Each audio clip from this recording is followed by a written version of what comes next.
What's good, everybody? Welcome back to Dun Dun 773 TV. You definitely in the place to be. We got a good one. A Puerto Rican tether says that blacks are foundational black Americans are gonna be evicted from hip hop. Yeah. So I was scrolling through YouTube and this came across my table. I'm like, man, this guy's a clown. Who is this guy? Like, seriously. So I checked the video out. It wasn't long because I just had to hear, what he was trying to say. Like, what point was he trying to make? And it was a FBA slander / Tariq Nasheed hate video. Like, okay, you can have a problem with Tariq Nasheed. That's personal. But you can't take out your problem with one person and try to frame foundational black Americans as a group. So we gonna get to it and jump into these clips and see what this guy talking about.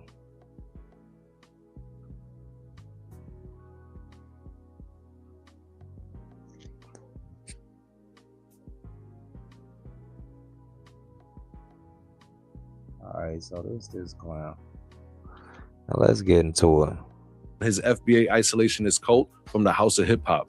We're going to destroy the xenophobic tether ideology, pull the receipts on the South Bronx, and drop so much undisputed history that his entire separatist grift will collapse under the weight of the truth. What up, y'all? It's your boy, yo man, aka O the Dread.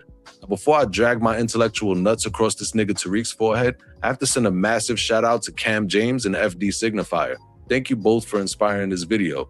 And much love to the homie Illogics for being a huge supporter and all-around solid dude. Make sure to check out their channels. I'll link them below.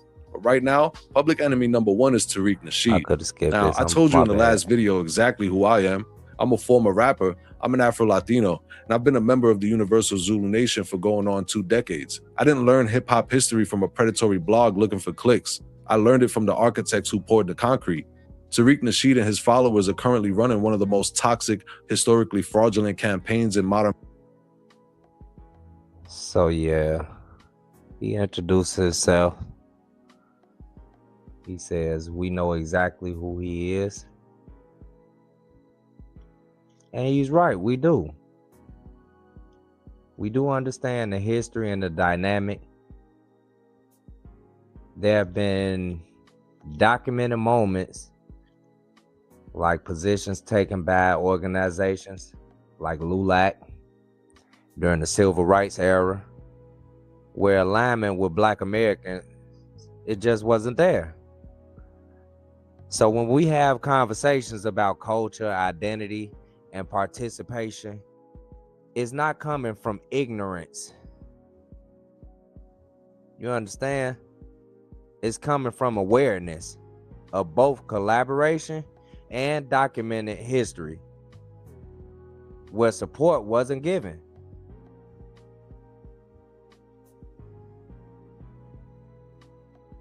So yeah, we gonna stop just acting like people just don't have history and don't know what's going on out here and we just slow. But let's continue. We're going to pull the archival data on the intra-American slave trade. And finally, we're going to diagnose the psychological rot of the intellectual slumlord and serve Tariq Nasheed, along with the rest of his FBA cult, a permanent eviction notice from the House of Hip Hop. To understand how Tariq operates, you have to look at the weapons he uses. He doesn't fight fair. He fights like a coward hiding behind human shields. Enter Lord Jamar and Fat Joe. Now, we already dealt with Lorenzo DeCalis, aka Lord Jafar, the world's first God-body flat earther, He's a bitter, aging rapper who became furious and apparently brain dead when the industry left him behind. Tariq's xenophobic ideology was the perfect drug for his stupefied bitterness. Whether it was a direct conversation or just a result of hanging around the same echo chamber, Jamar caught the virus. Suddenly, we have a 90s legend sitting on Vlad TV parroting the same FBA talking points, screaming that Latinos are guests. And who do they constantly point to as their ultimate proof? Fat Joe. Now, I already told you the reality about Joseph Cartagena. Fat Joe is a cultural chameleon. He lived off the stolen valor of Big Pun. He's a fraud of the highest order. He's also wrong about hip-hop being 50-50. I mean, that's impossible when the first officially recognized hip-hop party was thrown by a Jamaican. But Tariq used... So he just said a lot right there, right? He brings up Lord Jamar, but instead of addressing hip-hop history, he goes after his personal beliefs that has nothing to do with the origins of hip-hop. People in hip-hop come from all different belief systems. That doesn't change the historical facts. We're talking about history, not personal opinion. And regardless of the argument or disagreement, you're talking about someone with real legacy in hip-hop. That level of dismissal says more about the argument than it does about him. And again, with this xenophobic, like, you're labeling foundational Black Americans xenophobic for taking credit for their history. Then he shifts to Fat Joe. But that's a distraction. One individual doesn't define an entire group, right? And Fat Joe been screaming hip-hop was created 50-50. He said 1/3, and he brought up the Jamaicans. Well, sir, the argument is this. No one said Puerto Ricans or Jamaicans didn't participate. We're saying you didn't create anything. You are students of the game. You seen what we were doing. You learned from it. You learned the craft and ran with it. Okay, cool. But Kool Herc was doing what he seen other DJs do out there. There were other DJs playing break beats. They extended them, but what made Kool Herc special, he extended it longer. So let me play a clip for y'all. There was a lot of DJs, you know, that was out there. Of course, you had Disco King Mario, you know, you had DJ Hollywood, you know, that I heard of. And then Disco King Mario, y'all remember they tried to make him a Puerto Rican. His family had to come out and say, hey, that ain't true. Mario was well known. He had a reputation already around the neighborhood that I was playing in. So everybody knew him. Mario, for instance, and even when I would go to Mario parties, Mario would mix certain, you know, disco songs that I would rhyme to. Disco King Mario was another early pioneer that a lot of people tried to erase out of hip hop, and he's now getting the recognition he's supposed to get. He was an early pioneer of hip hop, a brother from North Carolina, went up there to the Bronx, very well respected. For some reason, Disco King Mario was phased out. Yeah. And Kool Herc legacy was raised. So there were other DJs playing break beats. And Kool Herc even said it out his own mouth. There was other DJs doing it, but what made him special, that was his thing. He played straight break beats. He extended them longer than anybody else. That's called a student.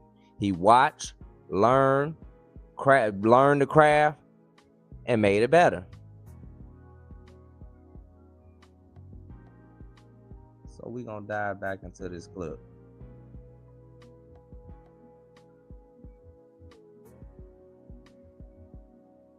He dissed Fat Joe. Let's continue and listen. Let's see what he's talking about.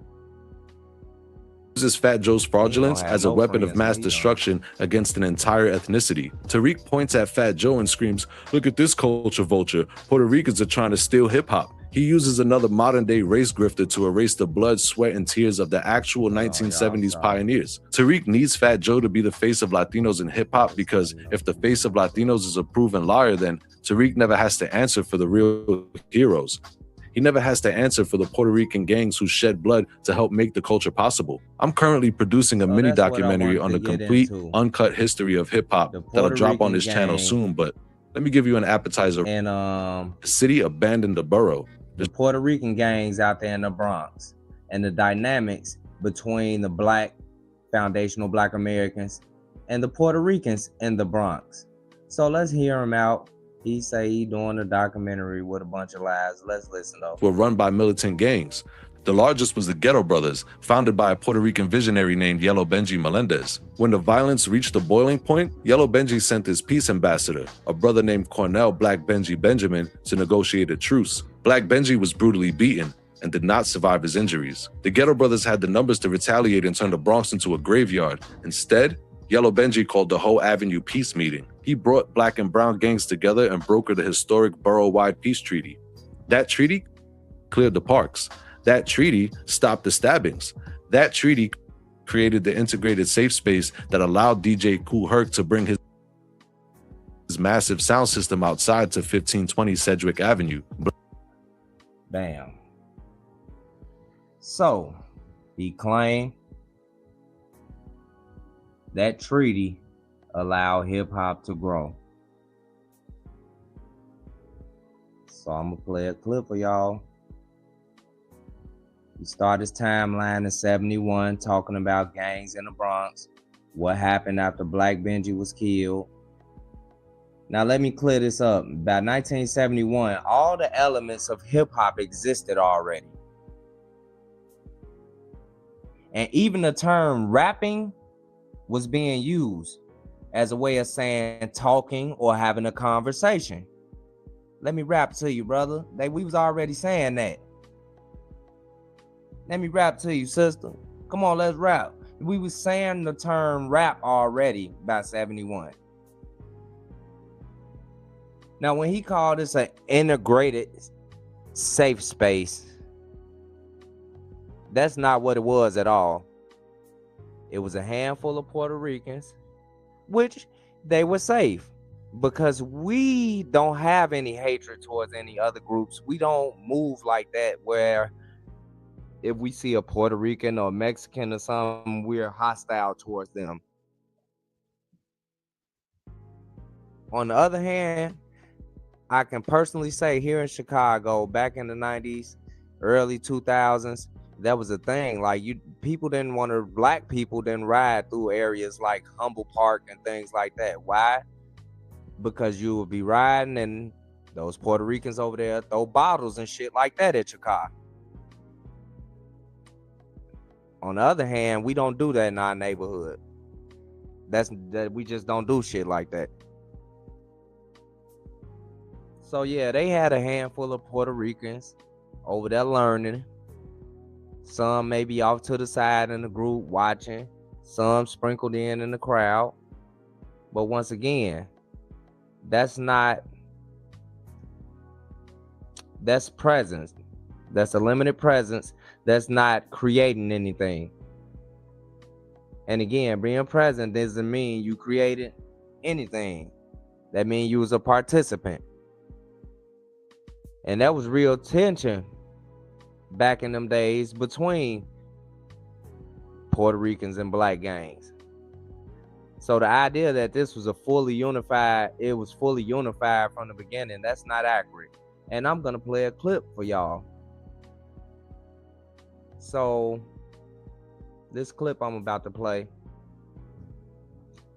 it's from a interview that was done in Rikers Island during the 70s. Now let's just check it out. This Puerto Rican up here talking with a shiner. problems that as a Puerto Rican inmate you find? There's been a lot of static between black and Puerto Rican inmates. What is it caused by, Puerto? I feel that, you know, blacks and Puerto Ricans don't get along, period, you know, and I feel there's a war between blacks and Puerto Ricans. He got a black eye. There's a big conflict between the blacks and Puerto Ricans. They never have got along outside in the streets or inside. You know. So y'all heard that. And this is in the 70s. We never got along on the outside or in the inside. So this is why we say the things we say, because it's documented. People be around here just rambling and just talking, trying to get clicks. He disrespected Lord Jamar, a hip-hop legend. And for a person from a different culture trying to integrate in our culture, this is why the term tether exists. Because as like you said at the beginning of the video, you are an inspiring rapper.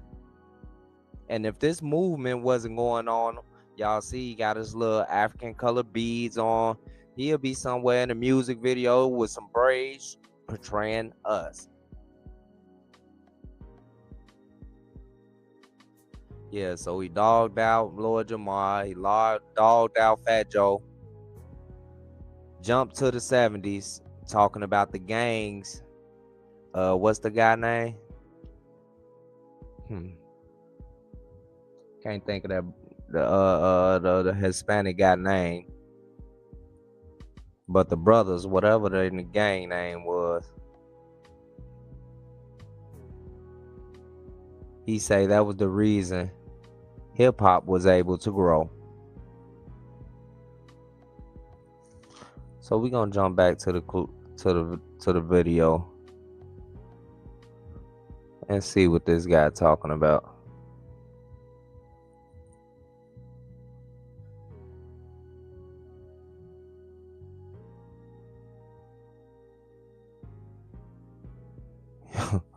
This guy. They help secure the perimeter.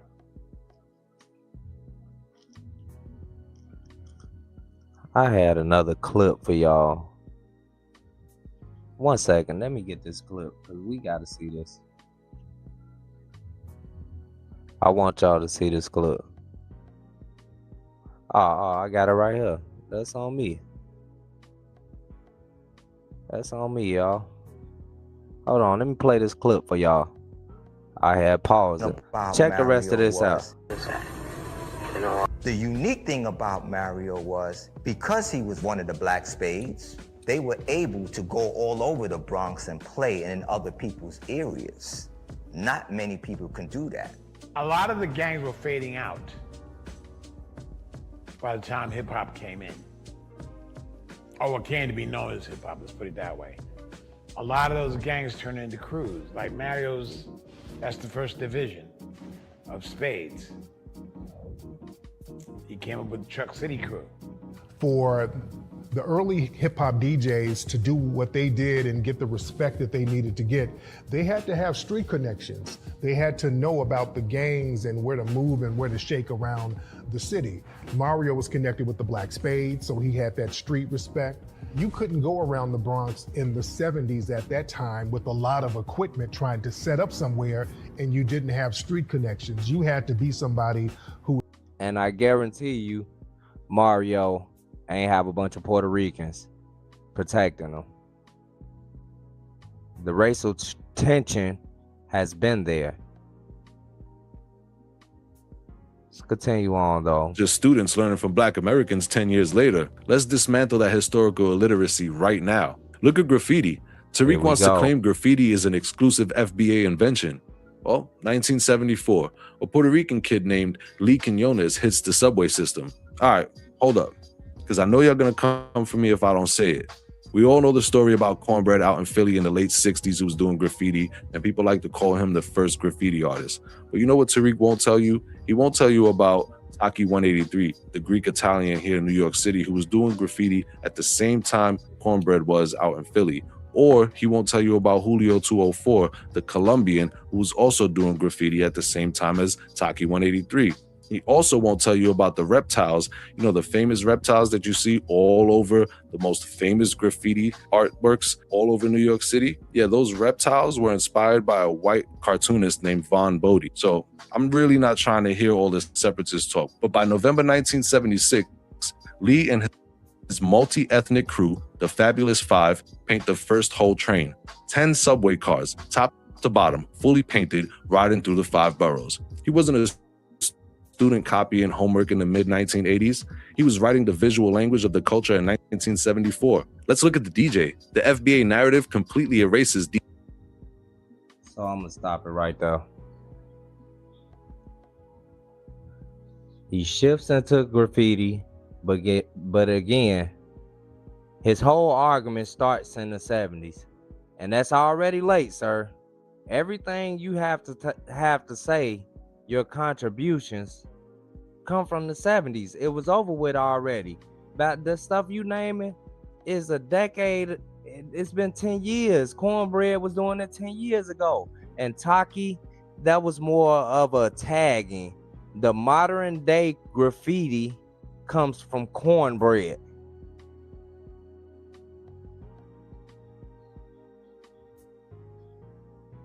Like every name, everything he's naming, mid 70s. But you know what that is? That's people watching, learning, and evolving the craft. That's called a student. If some start in the 60s and you come in nearly a decade later and expand it, that means you learned it and developed it and expanded it. That doesn't make you a creator. That makes you a participant. Now he getting to DJing. Let's listen to this. Look at the DJ. The FBA narrative completely erases DJ Disco Wiz, born Luis Cedeno to a Puerto Rican father and a Cuban mother. He was in the parks in 1975. In 1977, Disco Wiz and his partner Grandmaster Caz, you know Grandmaster Caz that was in the Mic Check documentary. He talking about 1975. See, it's almost like a waste of time, bro. You make it too easy. Man, bro. Like, this man ain't got no argument. He just did this. I'm convinced he just wanted, some click. Because this don't even make sense. Dynamic drops? Well, let's look at the Rocksteady crew, formed in 1970. DJ co-authored the fundamental recorded grammar of hip-hop 2 full years before Rapper's Delight even hit the radio. Look at b-boying. James Brown gave us the foundational floor work. That is undisputed. But the acrobatic power moves, the dynamic drops, well, let's look at the Rocksteady crew, formed in 1977. Look at Santiago Jojo Torres, a Puerto Rican co-founder. Look at B-Boy Spy from the Crazy Commandos, known as the man with 1,000 moves. Spy invented the 6-step. Spy invented the baby freeze. These Puerto Rican kids took the rhythm and weaponized it with athletic gymnastics. They took it and did whatever they did with it. Yet again, mid-70s, late 70s, it's all late. If your timeline starts in 74 and moves forward, you're talking about participation, not creation. Then he says Puerto Ricans innovated b-boying, and that's fine. Innovation is different from creation. Adding new style doesn't mean you created the foundation. And again, being on flyers later doesn't mean you created it from the beginning. If you come into something after it's built and contribute, that makes you a participant, a student of the culture. And instead of just saying it, I'm going to play Whip a Whip himself, letting y'all know, like, Cause he got into this b-boy. Let me play. Hold on. In real-time collaboration with Black Americans. You cannot separate the Black American from the Afro-Latino in the South Bronx. They lived in the same projects, ate the same government cheese, dealt with the same racist police force, and built the exact same culture. It was an irreducible polyethnic machine. I could sit here all day and play you 100 different interviews to prove this. I could pull up the archives of Africa Bambaataa explaining how the Universal Zulu Nation was explicitly integrated from its inception. I could show you original party flyers from 1976 billing Black and Puerto Rican DJs on the exact same ticket. I mean, look at DJ Charlie Chase, the first high-profile Puerto Rican DJ to gain massive visibility. He entered the scene in 1975 and co-founded the legendary Cold Crush Brothers in 1978. His original MC was Prince Whippa Whip, the first Puerto Rican MC, the actual pioneer. That's what I wanted to get to. He brought in Whippa Whip up. Let's hear what Whippa Whip got to say about this.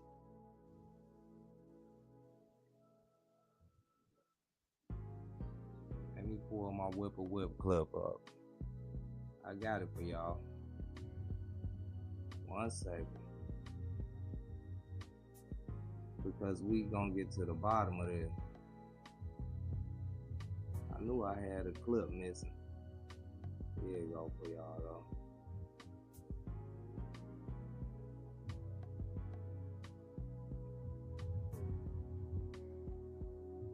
Alright.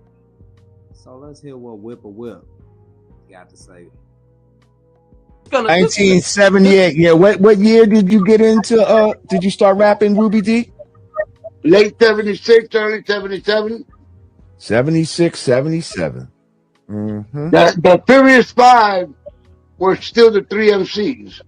So if we go by the timeline of 73 and y'all is the first Puerto Ricans, that means that hip hop was going for at least 3 years before any Puerto Ricans touched the hip hop soil, correct? Pretty much. Correct. I would say that. Okay. This is gonna 1978. Yeah, what year did you? So there you go. Once again, you making it easy, bro. Another student said it out his own mouth. So let me continue on. Play this for y'all, man, because there's some drag. They recognized itself. When Tariq Nasheed tries to slice Latinos out of this history, he isn't protecting hip-hop, he's amputating its limbs. So now we have to diagnose the disease. We have to look at the FBA ideology itself. Tariq Nasheed realized that Pan-Africanism and global solidarity don't generate super chats. Fear generates cash, hate generates clicks. So he created the right there. The point you missing, sir. Foundational Black Americans had to delineate. Look at you sitting here right now.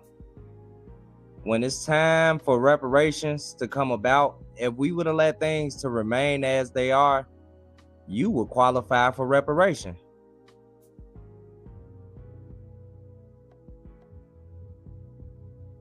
Come on, man.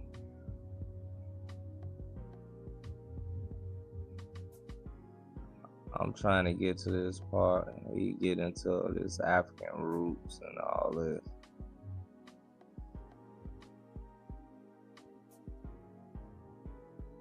this. And what's their primary weapon? The word tether. They use tether to describe Black immigrants, Jamaicans, Nigerians, Haitians, etc., who they claim are coming to America to steal their resources, steal their jobs, and steal their culture. Is that? And I'm gonna pause it right there. Because, sir, you are the definition of a tether. Seriously, like you the definition of a tether.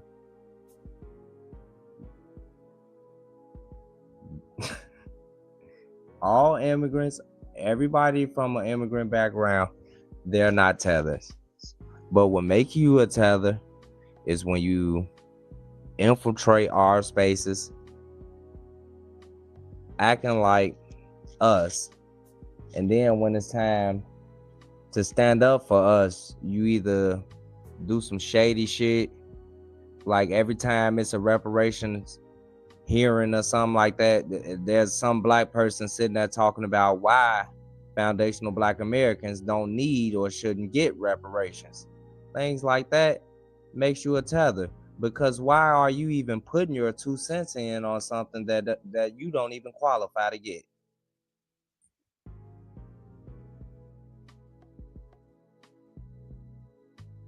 So yeah, we're gonna continue on. Sound familiar to you? Huh? Well, it should, because FBA ideology is just white supremacist great replacement theory wearing a dashiki. And that just shows how far off this guy is, because he's making references to kente cloths and shit like that. Then he got into talking about how we're trying to claim we're indigenous. Brother, go look at the journals. It's well documented.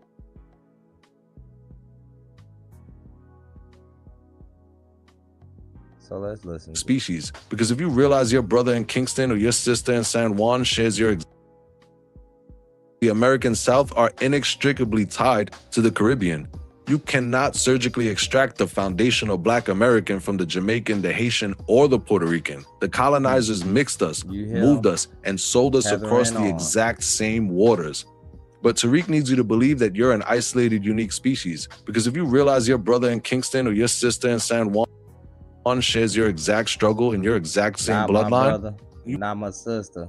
I'm from America. If you can trace your lineage back to the late 1870s census, I believe it was like 1870s.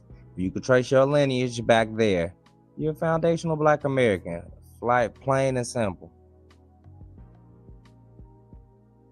You might just unite. And if you unite, you don't need Tariq. We done trying to unite and all that type of talk. It's necessary political Panthers, a tradition built on global anti-imperialist solidarity. Tethering on to the Panthers. Tells you everyone else is out to get you and then reaches directly into.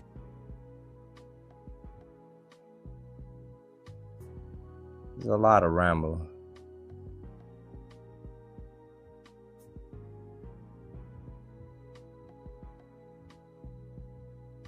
Let me see where we at.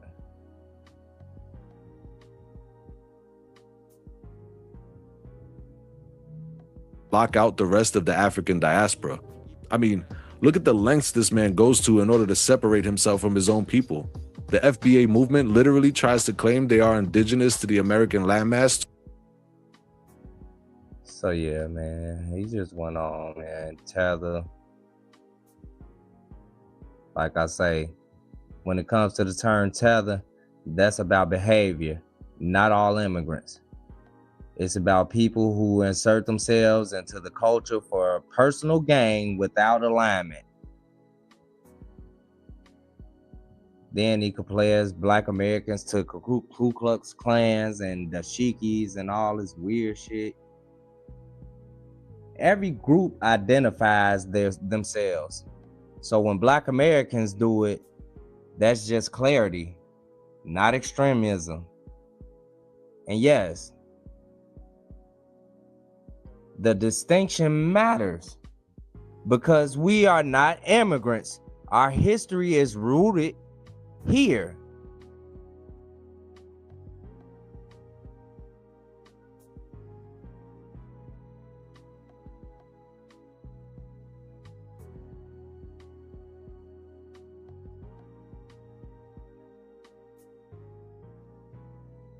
Then he got to talking about how we claim to be indigenous. There are historical references people point to, including Christopher Columbus journals and figures like Ebenezer de Moore. So this isn't something that just came out of nowhere. There are accounts people are referencing.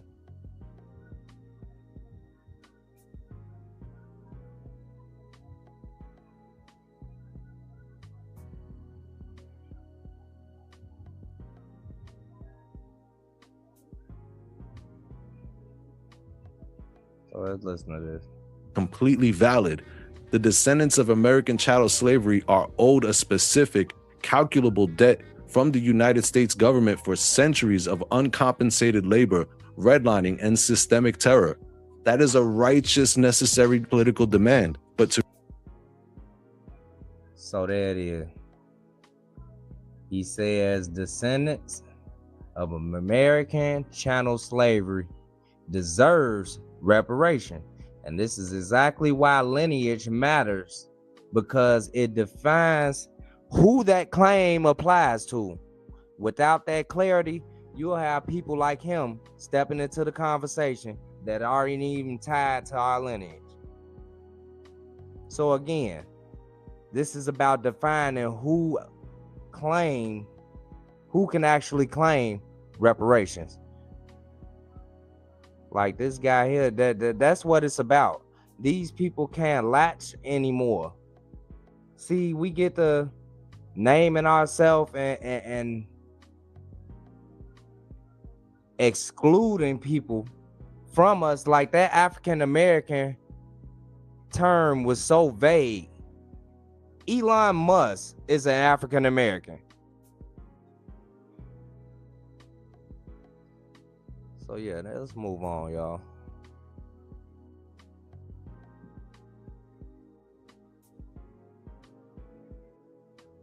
slumlord. He buys up the dilapidated, burning trauma of our history, slaps a cheap coat of xenophobic paint on it, and rents it back to our people at a premium. He's the warden of the sunken place. He doesn't build, he quarantines. You think you're protecting hip-hop, Tariq? You're suffocating it. You're trying to shrink a global, transcendent, boundary-breaking culture to fit inside the tiny, bitter parameters of your own grift. Hip-hop was born from the ashes of the Bronx because... So there it is. Now he's saying, if you know your history and you call them out for this madness like what he's saying, you're xenophobic. That's not xenophobic, that's awareness. Then he tries to say hip-hop belongs to everybody equal. It's global. Black American culture is global. It spreads. Our culture is imitated all over the globe. But that don't mean everybody created it, sir.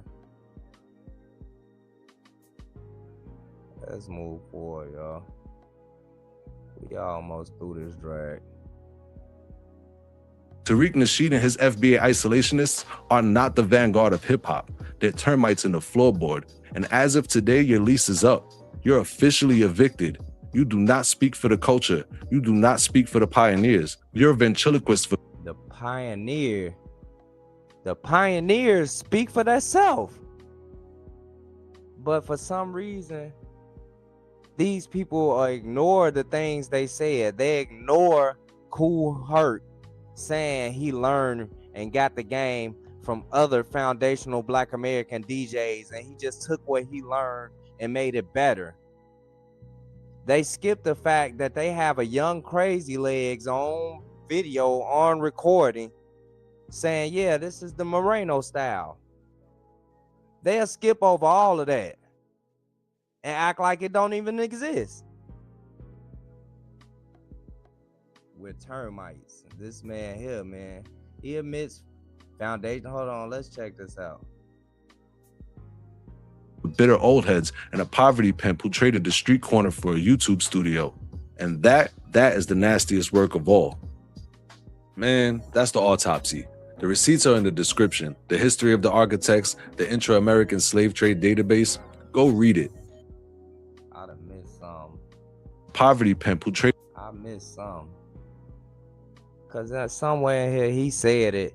Yeah, hold on. I got to find that for y'all. Because he said, yeah. He contradicting himself over and over again. Let me see. Let me find that.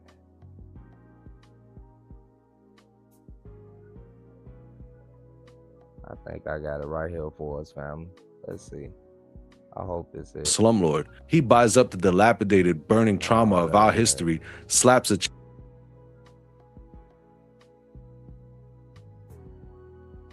trauma of our history, slaps a cheap coat of xenophobic paint on it, and rents it back to our people at a premium. He's the warden of the sunken place. He doesn't build, he quarantines. You think you're protecting hip-hop, Tariq?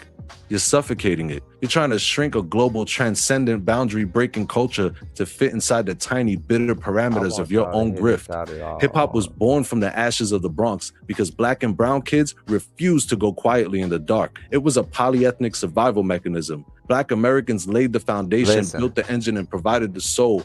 Puerto Ricans laid the bricks, painted the walls. Listen to this, y'all. In the dark. It was a polyethnic survival mechanism. Black Americans laid the foundation, built the engine, and provided the soul. That's enough right there. One more time for the slow people. Y'all just listen. You let them talk long enough, they'll say it. Refused to go quietly in the dark. It was a polyethnic survival mechanism. Black Americans laid the foundation, built the engine, and provided the soul. Built the foundation, built the engine, and brought the soul. We bought the soul. What is a body without a soul? It's dead, sir.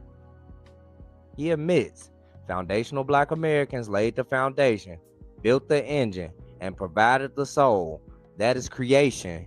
Everything else is contribution. You can acknowledge contribution without rewriting again origin.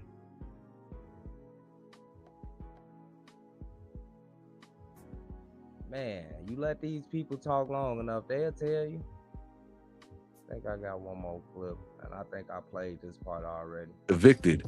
You do not speak for the culture. You do not speak for the pioneers. You're a ventriloquist for bitter old heads. He say Black Americans are evicted. He tried to like frame it as if he's at Tariq, but it's coming out.